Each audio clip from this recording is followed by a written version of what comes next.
Այսօր կխոսենք կանանց բարի անսամբլի վետերաններից ավագ սերնդի պարող Յուրա Հովսեփյանի եւ երիտասարդ սերնդի պարուհի Աննա Սեկոյանի հետ։ Բարև ձեզ։ Բարև ձեզ։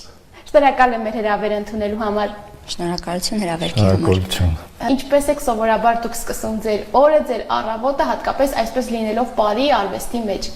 Ես երկու երեխաների մայր եմ, սկսում եմ պատկերացնում եք արդեն ինչպես, այնուհետև անցնում աշխատանքի։ Աշխատել հենց բարի։ Այո, բարի ոլորտում էլ ես աշխատում եմ։ Ինչ տպավորություններով մասնակցեցիք։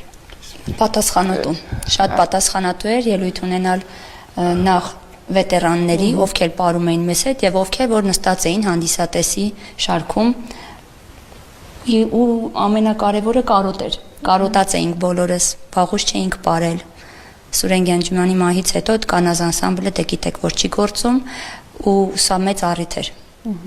Աննան ավելի շատ երիտասարդ սերնդի պարող պարուհիներից է եւ ինչպես ընդգրկվեցիք դուք։ Մի փոքր Ես գարուն անսամբլից եմ սկսել, փոքրիկների անսամբլից եմ սկսել, հորաքույրս է ինձ ուղղորդել այնտեղ, ով եղել է կանանց անսամբլում մենապարուհի Ռուզաննա Սեկոյան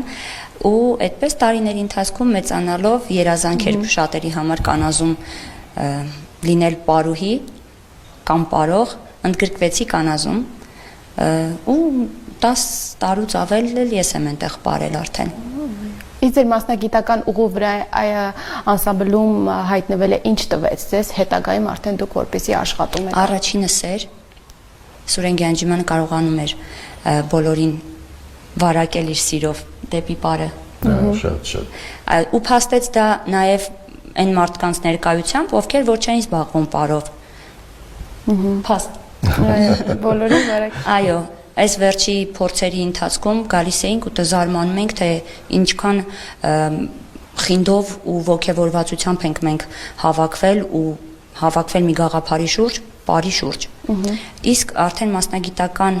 իմ կողմնորոշվելը էլի Սուրեն Գյանջյանի շնորհիվ էր, ով կարողացավ ուսուցանել այնպես,